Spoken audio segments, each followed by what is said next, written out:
The jungle around Point Cruz fell silent, too silent. The kind of silence that meant death had already arrived and was simply waiting to claim its next victim. Somewhere in those tangled vines and rotting coconut palms, 11 Japanese snipers had turned a 100-yard stretch of Guadalcanal into a killing field. In 72 hours, they had killed 14 Americans, 14 men who never saw the bullet coming, 14 families back home who would receive telegrams with words no parent, wife, or child should ever have to read. And on the morning of January 22, 1943, 2nd Lieutenant John George of the 132nd Infantry Regiment crawled toward those groves carrying something that made his commanding officers laugh out loud. Not an M1 Garand, not a Browning automatic rifle, a civilian hunting rifle. A Winchester Model 70 he had purchased through a mail-order catalog with 2 years of National Guard pay. A rifle his battalion commander had called a toy. A rifle that was about to change everything they thought they knew about modern warfare. If you're new to this channel, hit subscribe and tell me in the comments where you're watching from. You won't want to miss what happens next. John George wasn't born a soldier, he was born a shooter. Growing up in Illinois during the 1920s and 30s, he learned to handle a rifle the way most boys learned to ride a bicycle. It wasn't just a hobby, it wasn't even a passion. For George, marksmanship was something deeper, something almost spiritual. While other young men spent their weekends at dance halls or picture shows, George spent his at shooting ranges, Camp Perry, local competitions, state championships. He won the Illinois State Championship as a young man, developing a precision with a rifle that bordered on the obsessive. The Winchester Model 70 became his weapon of choice. First introduced in 1936, the rifle earned a reputation among civilian shooters as the rifleman's rifle. Bolt action. Internal magazine. Available in multiple barrel lengths from 22 to 26 inches. The rifle weighed between 6 and 8 pounds, depending on configuration, making it lighter than most military weapons of the era. George's particular rifle was chambered in .30-06 Springfield, the same cartridge used by the military's M1 Garand and M1903 Springfield rifles.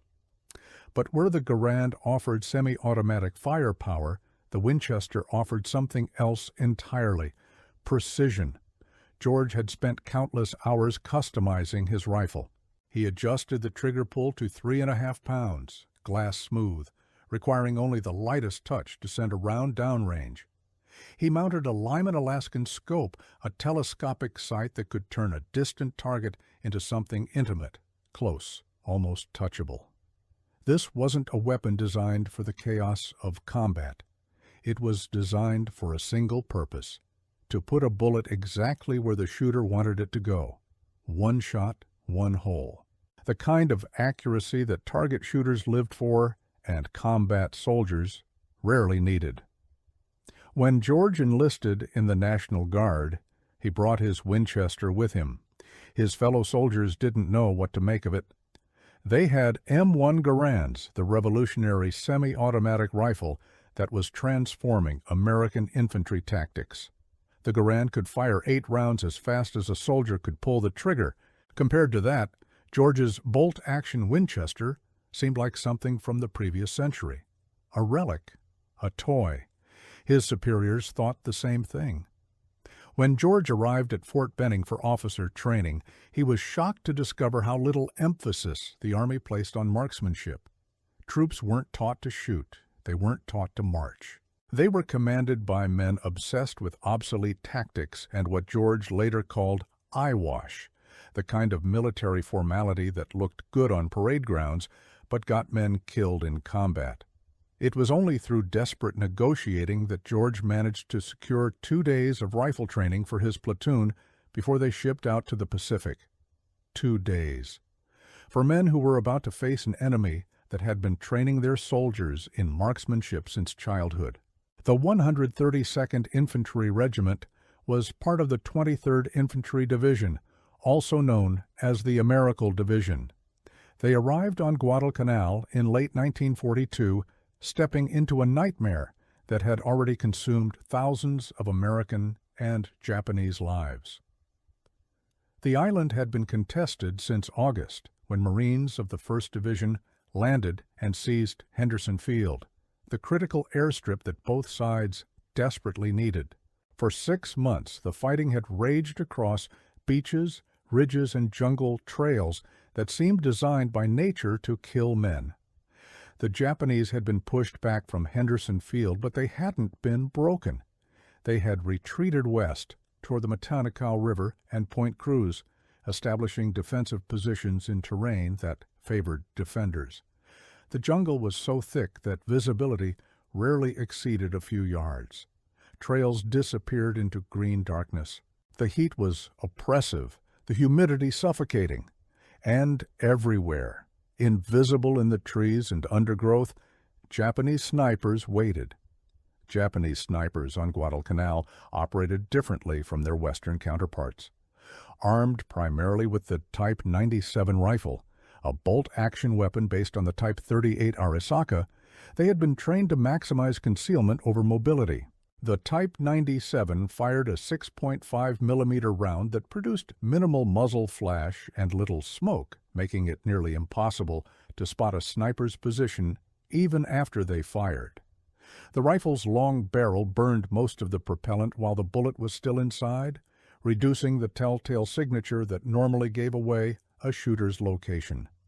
Japanese tactics on Guadalcanal evolved into something terrifying. Snipers would position themselves in trees, tied to branches so they wouldn't fall even if hit. They would wait for hours, sometimes days, for the perfect shot. They targeted officers, radiomen, medics, anyone whose elimination would cause maximum disruption. American stretcher-bearers became favorite targets. Kill a stretcher-bearer. And more men had to be sent to replace him. More targets, more opportunities. The psychological effect was devastating. Men learned to fear the jungle itself, knowing that death could come from any direction, from enemies they would never see. By late December 1942, the 132nd Infantry was engaged in the brutal battle for Mount Austin, a heavily fortified position that the Japanese had turned into a fortress. The fighting was savage. Lieutenant George's platoon was ordered to climb Mount Austin and reinforce the beleaguered American soldiers at the summit. When George reached the top, he could hear hundreds of men firing rifles and throwing grenades. He later described it as a sore thumb, a mound of grass with coral beneath, surrounded by jungle on all sides. During this fighting, George observed something that would shape his thinking about combat marksmanship. The M1 Garand was an exceptional weapon for most infantry engagements. Its semi-automatic action allowed soldiers to put significant firepower downrange quickly. But against snipers, against enemies who revealed themselves for only a split second before disappearing, volume of fire meant nothing. What mattered was hitting the target with the first shot, because there wouldn't be a second chance. George also studied the native Solomon Islanders who served as jungle scouts and porters for American units. These men, averaging perhaps 130 pounds in weight, could carry more than half their body weight and still outmarch tough, lightly armed American infantrymen. They understood the jungle in ways that Americans never could. They knew how to move silently, how to read the terrain, how to become invisible. January 1943 brought a new offensive. American forces were pushing west from Mount Austin toward Point Cruz and Cochabamba, trying to trap and destroy the remaining Japanese forces before they could evacuate. The 25th Division launched attacks on the 10th of January, the most extensive American ground operation on Guadalcanal since the original landing. The goal was to capture the high ground south of the Point Cruz line and begin the envelopment of the Japanese positions. But the advance was being strangled by snipers. In the grove west of Point Cruz, a concentration of Japanese marksmen had created an effective kill zone. Any American who entered their area of operation died. The snipers would fire, then relocate, then fire again. Traditional infantry tactics weren't working. Suppressive fire was useless against enemies you couldn't see. Artillery and mortar strikes just chewed up jungle without hitting the hidden shooters.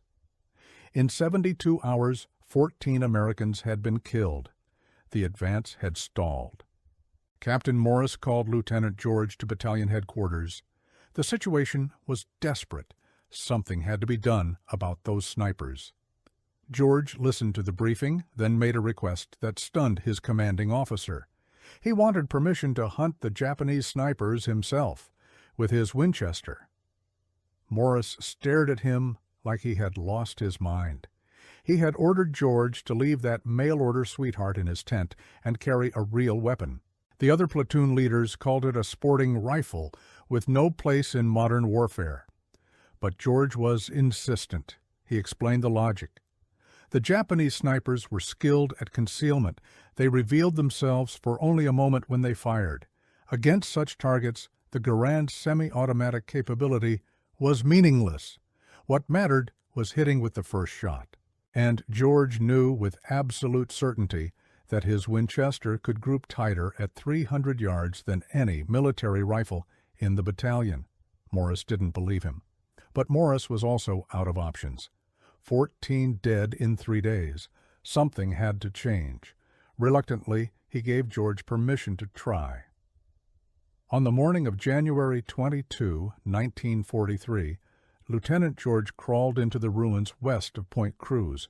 He carried his Winchester Model 70 with the Lyman Alaskan scope.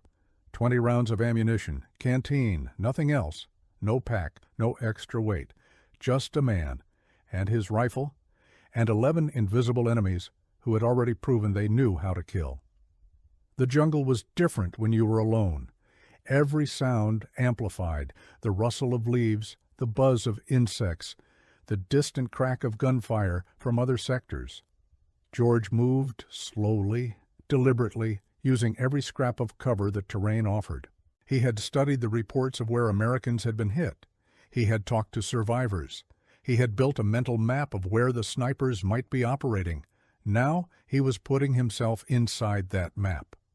The first hours were an exercise in patience. George found a concealed position with good sight lines and waited. He watched the trees. He watched the undergrowth. He watched for any movement, any unnatural shape, anything that might betray a human presence. Japanese snipers were masters of camouflage, but they weren't ghosts. They had to move eventually. They had to breathe. Shortly before noon, George spotted him. A subtle shift in the shadows about 200 yards away. A shape that didn't quite match the vegetation around it. George brought the Winchester up smoothly, settling the scope on the target. Through the Lyman Alaskan, the Japanese sniper came into focus. He was positioned in a tree, rifle barrel protruding just enough to engage targets on the trail below. George controlled his breathing. In, out, steady. The Winchester's trigger was glass smooth, the result of hours of adjustment at Camp Perry before the war. Now he would find out if a civilian target rifle could kill a man trained to kill him first. George squeezed the trigger. The Winchester kicked into his shoulder. Downrange, the Japanese sniper's body jerked and went still. 1 down. 10 to go. If this story is gripping you, take a moment to like and subscribe. Your support keeps these historical deep dives coming. But John George couldn't celebrate. The moment he fired, every surviving Japanese sniper in those groves knew he was there. The Winchester had a distinctive report, different from the Garand's sharp crack. One shot announced his presence. A second shot from the same position would give the Japanese time to locate him. George had learned this from the Japanese themselves. Shoot and move. Never fire twice from the same spot. He relocated immediately, working his way through the undergrowth with agonizing care. Speed meant noise. Noise meant death. The Japanese would be hunting him now, just as he was hunting them. The difference was that George only had to be right once for each target. The Japanese had to be right once to end him permanently. The afternoon became a deadly game of cat and mouse, played in slow motion. George would find a position, scan for targets, engage if possible, then move again. The Japanese were doing the same thing, trying to figure out where this American shooter was operating, trying to set up ambushes along his likely routes. At some point during that first day, George realized he was no longer fighting 11 separate snipers. He was fighting a system. The Japanese marksmen were coordinating with each other, using signals and predetermined positions to create overlapping fields of fire. When one sniper engaged, others watched for the American response. They were trying to draw him out, to force him into a mistake. George refused to give them one. He had spent years developing the discipline of precision shooting, the ability to wait, the ability to ignore discomfort, the ability to control every physiological response that might disrupt a shot. Now that discipline was keeping him alive. By the end of that first day, George had fired 12 shots and scored 8 confirmed kills. He had missed 4 times, mostly due to targets moving at the instant of trigger pull or wind shifts he couldn't compensate for quickly enough. 8 Japanese snipers eliminated in a single day of hunting. The mathematics were stark. For a man with a mail-order rifle who had been told he was wasting his time, 8 confirmed kills was nothing short of extraordinary. But 3 Japanese snipers were still out there, 3 men who had watched their comrades die and who now knew exactly how dangerous this American was. George returned to battalion headquarters as ordered, reported his results, and prepared for the next day. The second day was harder. The surviving Japanese snipers had learned from the first day's losses. They had changed their positions, altered their tactics, become even more cautious. George found himself spending hours in observation without a single target presenting itself. The patience that had served him well in competition was being tested to its limits. Late in the morning, George spotted movement near a position where a Japanese machine gun had been set up.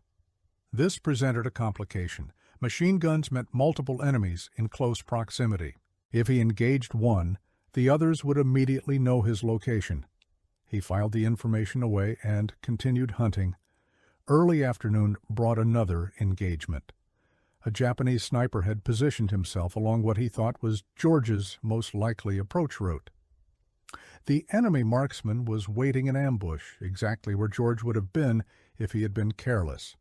But George had learned to think like his opponents. He had circled wide, approaching from an unexpected angle. The Japanese sniper was watching the wrong direction when George's Winchester spoke. 9 down. The last 2 snipers proved to be the most challenging. They had figured out George's pattern of movement and were now operating as a team, covering each other's blind spots. George realized he was facing an impossible tactical problem. He could not shoot both men before they reacted. The bolt-action Winchester required him to work the action between shots. That gave them time to locate him and return fire. George made his decision. He would have to separate them. He would have to use himself as bait. It was a calculated risk. George intentionally revealed his position, making just enough movement to catch the attention of one sniper while remaining concealed from the other. The first Japanese marksman took the bait, shifting his position to get a shot at the American. That movement exposed him to George's scope. The Winchester cracked. 10 down. The 11th sniper knew exactly what had happened. He knew his partner was dead. He knew where George was. For a moment, both men were frozen, each knowing the other's approximate position, each waiting for the slightest advantage. George had one critical edge.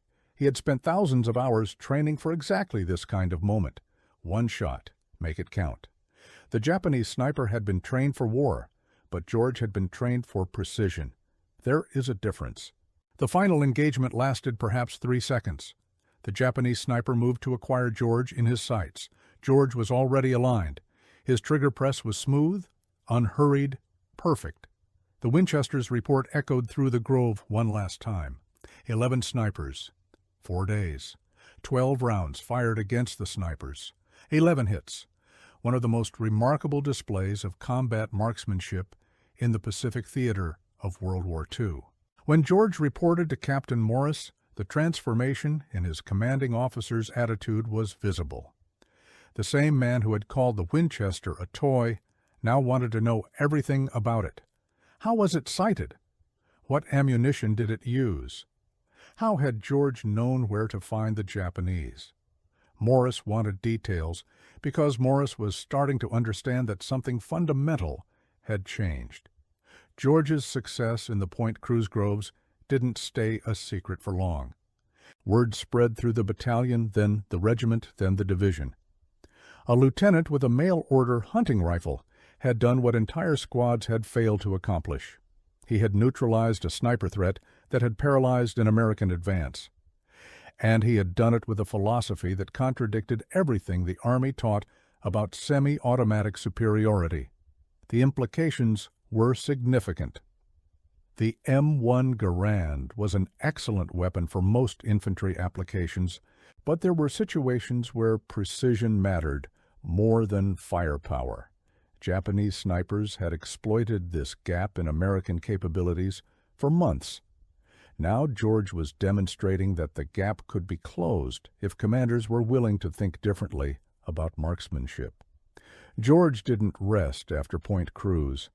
He continued operating through late January and early February, but now he was doing something more important than killing enemies. He was building a doctrine.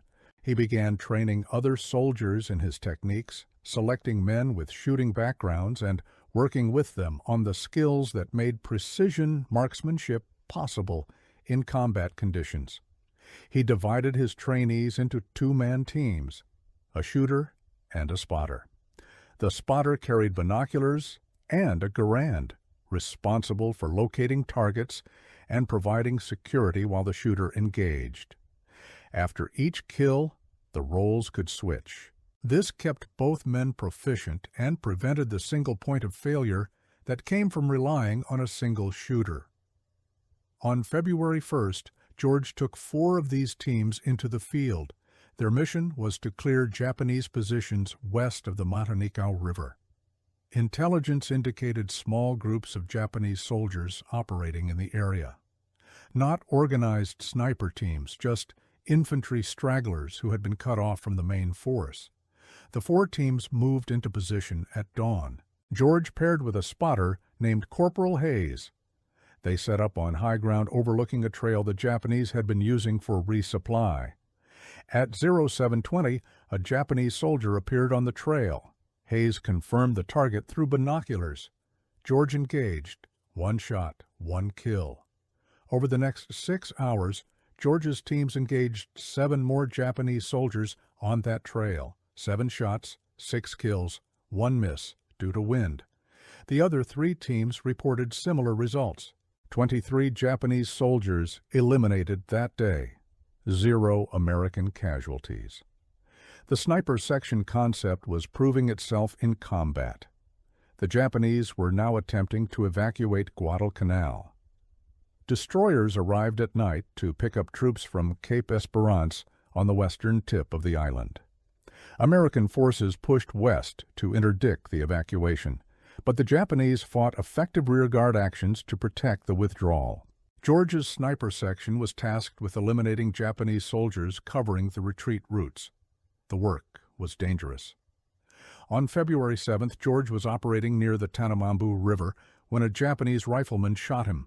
The wound was painful, but not life-threatening. George was evacuated for medical treatment, ending his direct participation in the Guadalcanal campaign. But by then, his sniper section had operated for 12 days and accumulated 74 confirmed kills with 0 friendly casualties during sniper operations. On February 9th, American forces reached Cape Esperance and found it empty. The Japanese had completed their evacuation. The Guadalcanal campaign was over. 6 months of savage fighting had cost Japan approximately 31,000 men and had broken their offensive momentum in the Pacific. For the United States, It was the first clear land victory against Japan, proof that the enemy could be beaten. For John George, the campaign had provided something else, proof that his ideas about marksmanship worked, proof that a civilian with a sporting rifle could make a difference in modern warfare, and proof that the Army needed to rethink its approach to precision shooting.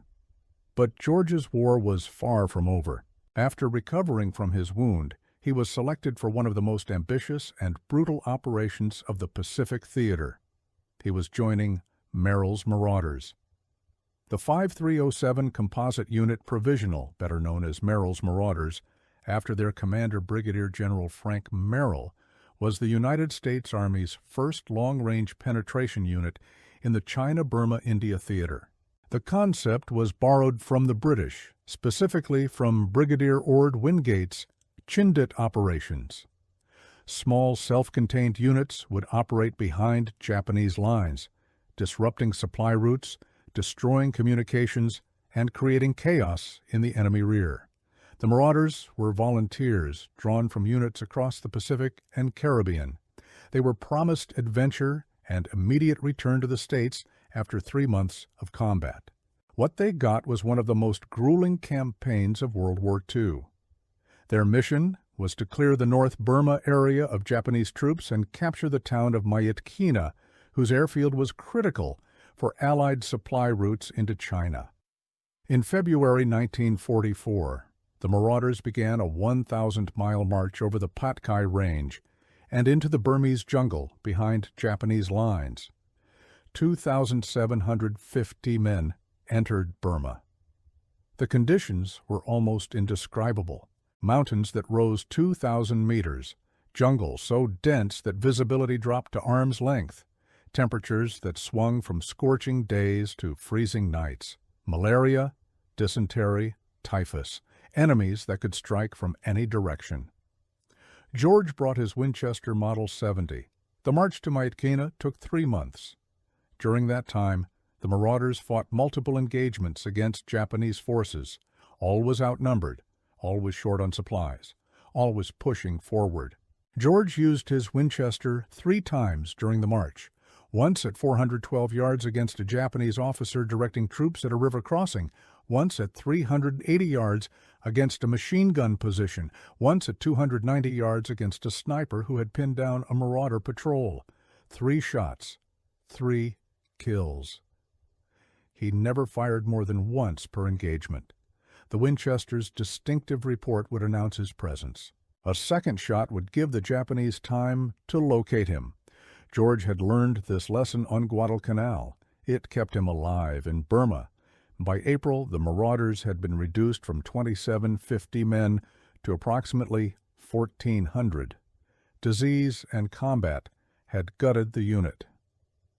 General Stilwell ordered them to take up a blocking position at Nechpumge and hold it against Japanese attacks, a conventional defensive action for which the unit had not been equipped. At times surrounded, the Marauders coordinated their battalions in mutual support to break the siege after fierce Japanese assaults. At Nchpumge, the Marauders killed 400 Japanese soldiers while suffering 57 killed in action, 302 wounded, and 379 incapacitated due to illness and exhaustion. On May 17, 1944, after a grueling 100-kilometer march over the 2,000-meter Kumen mountain range, approximately 1,300 remaining Marauders attacked the Myitkyina airfield.